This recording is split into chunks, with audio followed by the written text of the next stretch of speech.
Բարև ձեզ, պարոն Խաչատրյան։ Նախորդին հայտնի դարձավ, որ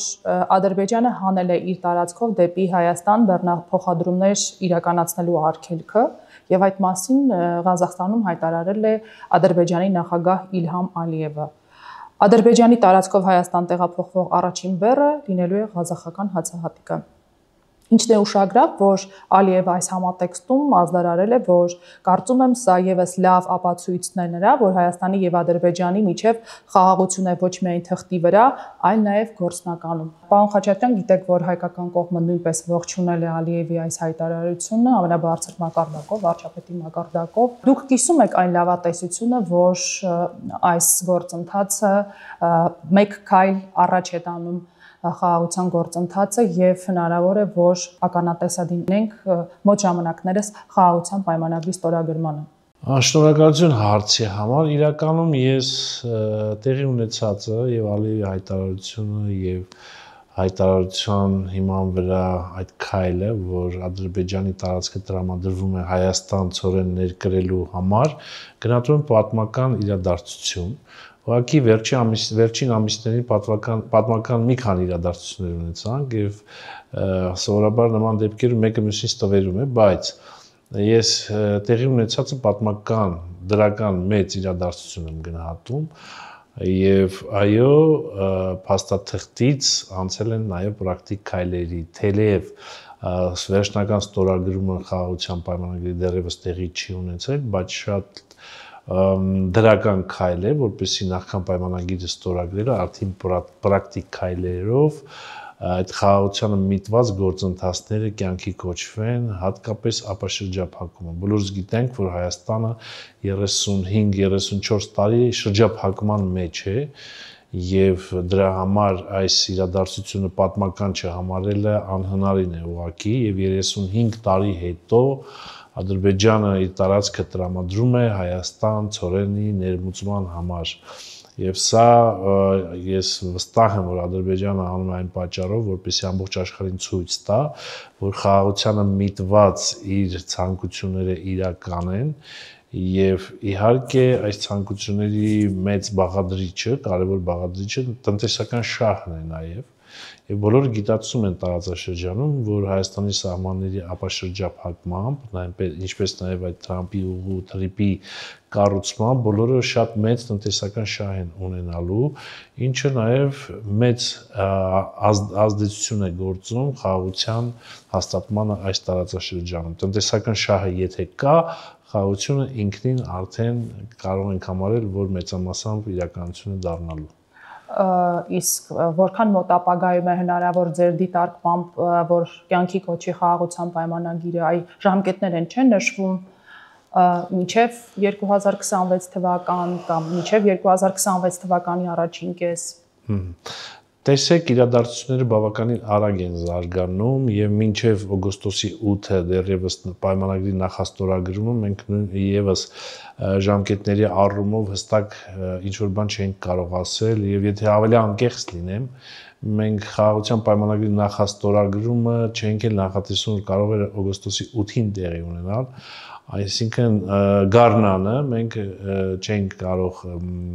ասել, որ դա օգոստոսին ամառային ամիսներին հնարավոր կլինի իրագործել, բայց իրագործվեց։ Սա նշանակում է, որ իրադարձությունները բավականին արագ են զարգանում եւ պատմական իրադարձություններ են արագ զարգանում, օգոստոսի 8 հիմա արդեն պրակտիկ սահմանների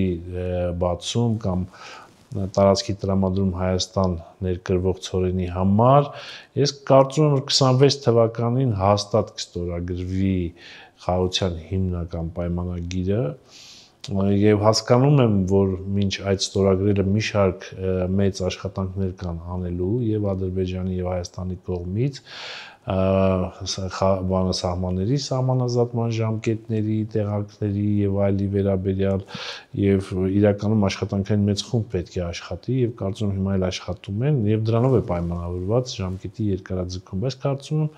գուցե 26 թվականի կեսերին մենք կունենանք այդ պայմանագիրը, սա իմ անձնական կարծիքն է, բայց տա Աստված, որ նախորդ անգամապես ես ժամկետներում սխալվեմ եւ իրադարձությունները շատ ավելի արագ զարգանան, քան ես կանխատեսել էի։ Այս ֆոնին պարոն Խաչատրյան հանրային մեծ ռեզոնանս է առաջացրել զինվորական ծառայության ժամկետի կրճատման վերաբերյալ նախաձեռնությունը։ Ասում են ձեր ընդդիմախոսները, որ Ադրբեջանը մեծացնում է իր ռազմական բյուջեն, շարունակում է զինվել, այսինքն արտաքուստ ցույց է տալիս, որ այո, գնում է խաղաղության գործընթացի, բայց ներքուստ այո, պատրաստվում է պատերազմի։ Այս քննադատությանը դուք ինչպես կարձագանքեք եւ ինչով է պայմանավորված զինվորական ծառայության ժամկետի կրճատումը 2-ից դարձնելով 1.5 տարի։ Տեսեք, եթե հարցին փիլիսոփայորեն ես նայում, ընդդիմությունը եւ որոշ շրջանակներ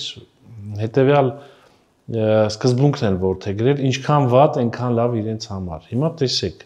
բողոքում են, թե ինչու Ադրբեջանը տարած տրամադրեց Հայաստան բեռներ ներկրելու համար։ Ինչու բացվեց երկրորդ դուռը, որը կարող է դառնալ մեր համար հաստատ ոչ թե կդառնա, այլ ռազմավարական նշանակության։ Հիմա կախված ենք մեկ ճանապարհից, Լարսի ճանապարհից, եւ բոլորս գիտենք, այդ թելը տարվա ամենաթեժ պահին կարող է կդրվել եւ մեր տնտեսությանը միլիոնավոր դոլարների վնաս պատճառել, այդ բոլորը տեսնում են, գիտենք, տեսնում են։ Հիմա երկրորդ դուռը բացվել է, բայց փոխանակ այդ ամենը գովան, ընդդիմությունն ասում է, հա մենք կողմ ենք ապաշրջափակմանը, սակայն միանգամից պետք է ապաշրջափակում ան, այսինքն եթե մի անգամ միշտ չի աստիճանաբար մի օր մեկն է, երկրորդ օրը, իներսիորը, իրանք դեմ են, թե ինչի համար են դեմ եւ այլ։ Ըստ էության իրանք դեմ են բոլոր այն նորմալ գործընթացներին, որոնք բերում են Հայաստանի տնտեսական զարգացմանը, ինքնիշխանության ամենապնդմանը եւ խաղաղության հաստատմանը։ Այս իրադարձություններին ընդդիմությունը, որը կառավարվում է այլ երկրներից, դեմ են։ Հիմա դեմ են բանակը ինչու են դարձել 1.6 տարի, եթե Ադրբեջանը զինվում է, էսի անում են անում։ Տեսեք, նախ պետք է հələ ուսումնասիրել Ադրբեջանի բանակը ոնց է, Ադրբեջանի բանակը 1.5 տարվա ծառայություն ունի եւ որքանով հիշում եմ 1 տարի ովքեր բուհ են, բուհ ավարտելուց հետո են ծառայում Ադրբեջանի բանակում, այնտեղ սկզբանե որքանով հիշում 1.5 տարի է ծառայությունը, բայց հարցը դա չէ։ Մենք կառավարության 2021-26 թվականին, 21 թվականին արձանագրել ենք, որ ժամկետային զինծառայության ժամկետը պետք է կրճատվի, դա դեռևս արձանագրել ենք 21 թվականին։ Եվ ինչ պետք է անենք, որ կրճատվի, շատ մեծ ծավալի բարեփոխումներ են արել, որպեսզի կարողանան կրճատվել։ Ամենակարևորներից մեկն եմ ասում, Պաշտպան հայրենիք ծրագիր։ Այսինքն 18 տարեկան զինվորը զորակոչվում է, պատանի երիտասարդը գնում է բանակ, ասենց ասեմ։ Բանակում 6 ամիս ուսումնական զորամաս ծառայելուց հետո պետությունը առաջարկում է, ասում ես դառնալ պայմանագրային 5 տարի ծառայել, 5 տարի հետո մի հատ պատվո վճար ստանալ 5 միլիոնի կարգ չափով։ Այդ ընթացքում է ստանալ բարձր աշխատավարձ, եթե կուզես մի հատ ատեստացիա կանցնես, շատ ավելի բարձր աշխատավարձ կստանաս, սիրելի 18-19 տարեկան զինվոր, եւ կծառայես քո բնակավայրին մոտ, եւ այս ծրագիրը, երբ մենք մտցրեցինք արդեն օրդարավ օրենք, առաջին փուլում այդքան ակտիվ չեղավ, բայց հիմա շատ ակտիվ է, շատ եւ բազմաթիվ մեր երիտասարդներ դարել են հայրենիք պաշտպան ծրագրի շահառուներ եւ այսինքն 5 տարի մնալու են բանակում եւ անընդհատ ավելանում է։ Եվ սա ինչի բերեց նրան, որ այդ քանակությունը կներեք, որ քանակությունը ավելացավ մեր պարտադիր զինծառայողներ, ովքեր պրոֆեսիոնալ են, արդեն աշխատավարձի դիմաց են դա անում։ Եվ սրա փոխարեն մենք կարում ենք արդեն բանակը դարձնել տարի ու կես ամիս։ Ինչ կտասա մեզ հանրային գործունեության, հանրային բոլոր բնակավարներում մեծ դրական էֆեկտներ կունենա։ Տեսեք, երիտասարդի կյանքից 2 տարի վերցնում ենք, 2 տարի նա ոչ սովորում է, ոչ աշխատում է, պետությունը ծախս է անում այդ երիտասարդի պահելու վրա եւ հիմա եթե 6 ամիսը կրճատում ենք, 6 ամիս շուտ այդ երիտասարդը ամուսնանալու է, 6 ամիս շուտ երեխա ունենալու, 6 ամիս ավել հարկ է վճարելու, 6 ամիս ավել սովորելու է կամ շուտ սովորելու է, այսինքն մարդու կյանքի եւ ընդհանրապես տնտեսական գործունեության վրա շատ լուրջ դրական ազդեցություն է ունենալու։ Այսինքն ծախս արդյունավետության եւ ժամանակի խնայման առումով իսկ տարի ու կեսը լավ զինվոր պատրաստելու համար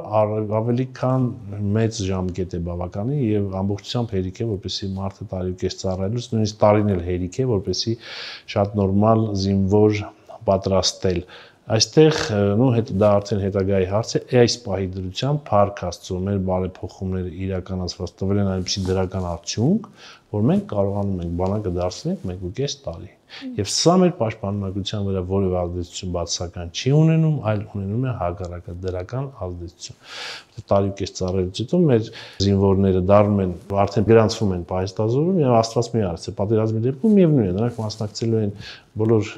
պատերազմական գործողությունները որպես զինվոր, այսինքն որովհետեւ նրանք չեն փախնում։ Այսինքն հանրության հետ հաղորդակցման գուցե խնդիր ունեք այս բարեփոխումների իմաստը, բովանդակությունը, հասցեագրելու, բացատրելու, հասցեագրելու եւ լրատվականների դերը մեծ է, որ պետք է լավ բացատրեն մեր հանրությանը, բայց լրատվականների մի մասը, զգալի մասը հակված է նրան, որ այս ամենի մեջ բացասական էլեմենտներ գտնի եւ մատուցի եւ ապատեղեկատվություն տարածի մեր ժողովրդին։ Իմիջիայլոց ես պետք է ասեմ, որ ես վստահ եմ, որ փոխվելու է այն վիճակագրությունը, համաձայն որի մի շարք մեր 18 տարեկան երիտասարդներ, գուցե նաև պատանիներ փոխում են իրենց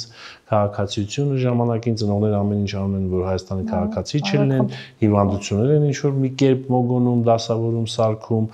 կոռուպցիոն ռիսկերի են դիմում եւ ազատում իրենց երեխաներից բանակից կամ փորձում են ազատել, ես վստահ եմ, որ այս 6 ամիս կրճատումը նաեւ այս վիճակագրության վրա է դրական ազդեցություն ունենալու, այսինքն պակասելու են նման դեպքերը։ Քանի որ արծարծեցիք ձեր խոսքում, պարոն Խաչատրյան,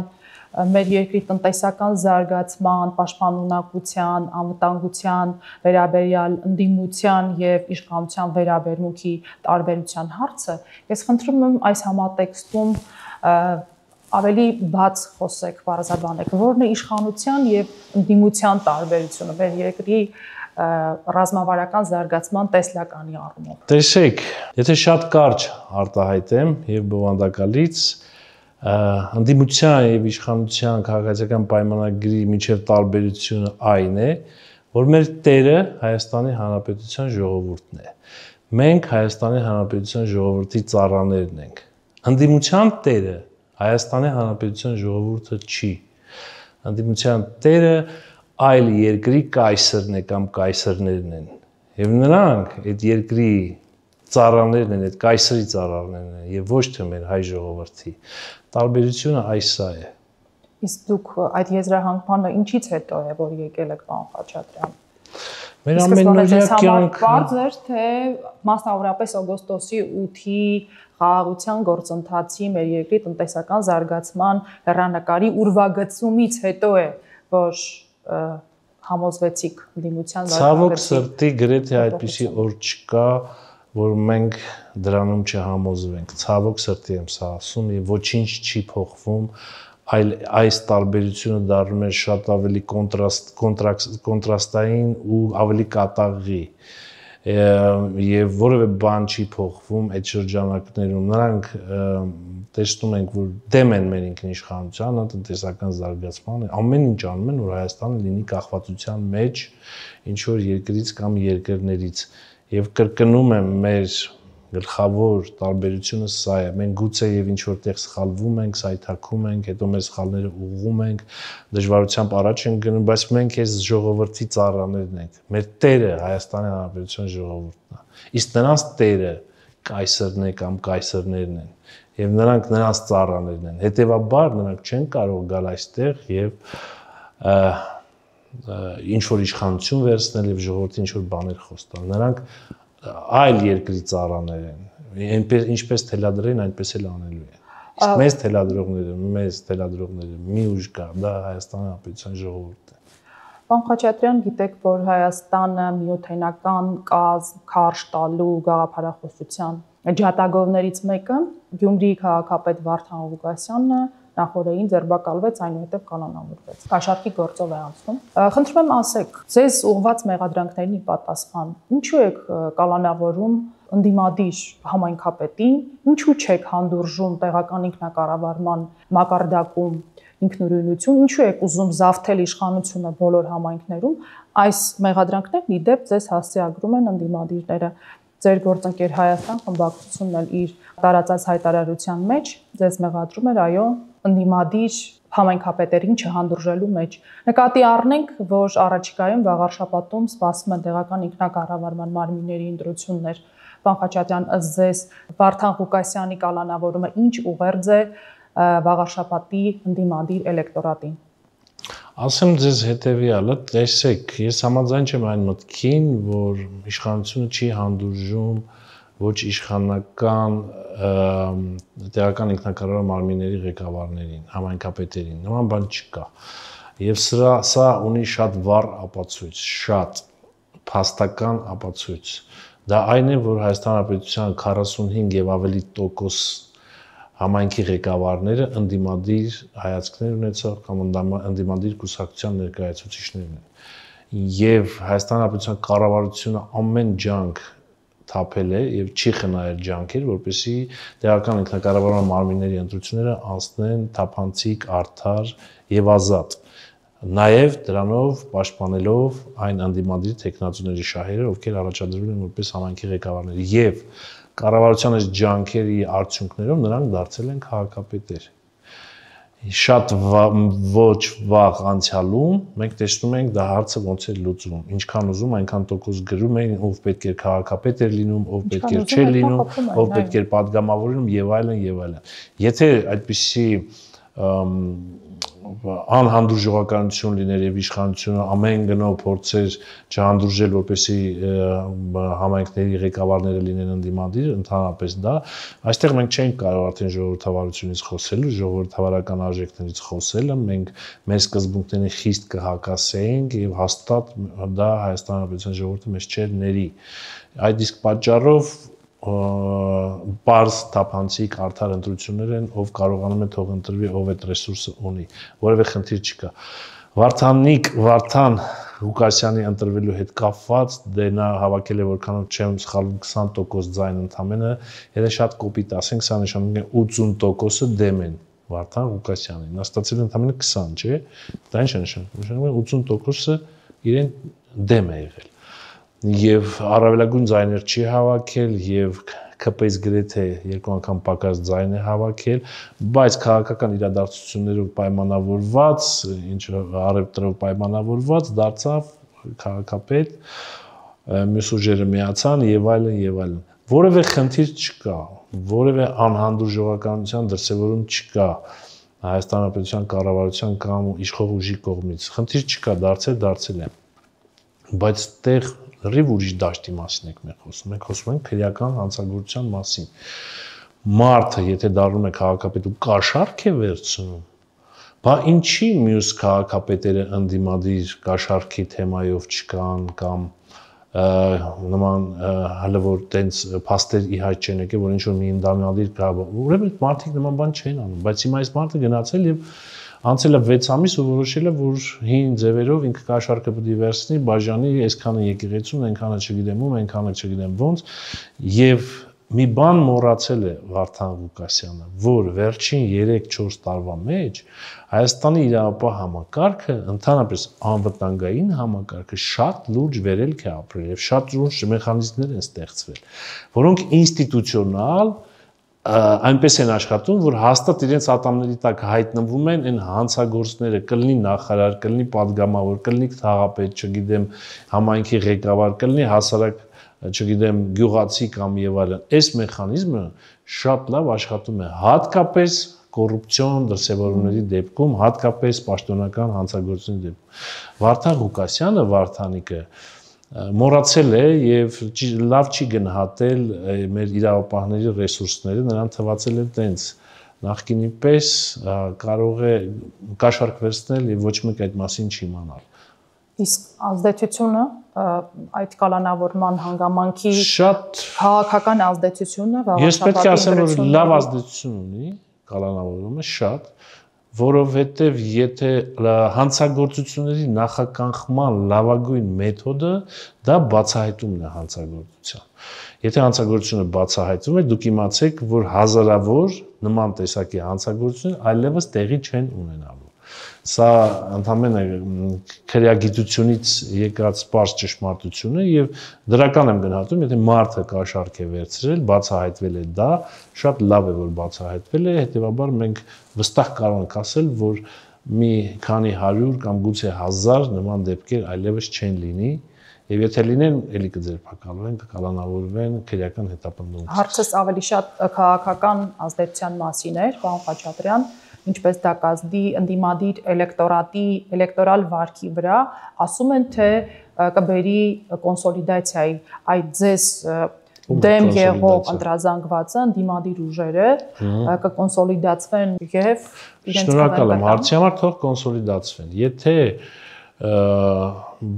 ուժեր կան, որոնք ընդունում են, որ համայնքի ղեկավարը պետք է կաշառք վերցնի, ձևը տան, այդպես է, որ համայնքի ղեկավարը հո աշխատավարձով չի կարող ապրել, ինքը պետք է կաշառք վերցնի, պետք է վերցնի, պետք է տա, եւ այսպիսի ուժեր եթե կան, իրականում կան այդ տրամաբանության մեջ գործող ուժեր եւ մարդիկ, թող կոնսոլիդացվեն շատ ավելի լավ, մեր համար ավելի տեսանելի կլինի, թե այս թեզի կողմնակիցները ովքեր են եւ պետք է ասեմ, որ երբեք սա չի հանդուրժվելու իշխանության կողմից, կաշառքը, ընտրակեղծիքը, հանցագործությունները, պաշտոնական հանցագործությունները, կոռուպցիան երբեք չի հանդուրժվելու, կատաղի պայքար է մղվելու այս հանցագործությունների դեմ եւ թող կոնսոլիդացվեն, թող եթե ուզում են պրակտիկայում փորձեն իրենց ուժերը եւ ցավոտ վերջաբանին ականատես լինեն։ Թերևս վերջին հարցը, պարոն Խաչատրյան, քանի որ նշեցիք, որն է ընդդիմության եւ իշխանության տարբերությունը եւ նշեցիք, թե դեզանից որը ում է ծառայում, խնդրում եմ անդրադառնաք նաեւ մեր ձևով շարժմանը։ Գիտեք, որ դրա լիդերը Սամվել Կարապետյանը պատրաստվում է մասնակցել 2026 թվականի խորհրդարանական ընտրություններին։ Նա այո ժողովրդական մարդու կերպարով է մտել քաղաքական դաշտ, բարեգործի, ժողովրդի մատից փուշ հանածի, հանողի, բայց նրա քաղաքական հետագիծը եւ հնարավոր թելադրիչները կարծեք թե դեռևս այո ասպարեզում չեն երևում, ասես նա ծառայելու է ժողովրդին, թե թելադրվում է կայսեր կողմից։ Ժողովրդի ծառան է, այսպես ասենք, վերաձևակերպեմ հարցը։ Անգամ ամենամեծ ցանկության դեպքում Սամվել Կարապետյանը չի կարող ծառայել ժողովրդին, նա չի կարող ծառա լինել ժողովրդին։ Նրա տերը Հայաստանի Հանրապետության ժողովուրդը չի կարող լինել, նա չի կարող դա հանդուրժել եւ այդպես ապրել։ Սամվել Կարապետյանը ունի միլիարդավոր դոլարների բիզնեսներ, ունեցվածքներ Ռուսաստանի Դաշնությունում եւ նրա տերը Հայաստանի Հանրապետության ժողովուրդը չէ, ինչպես ասեցի, նրա տերը կայսերներն են եւ այլ ժողովուրդները։ Նա շատ մեծ ցանկություն ունենալու դեպքում էլ նման բան չի կարող անել։ Եվ ես չգիտեմ,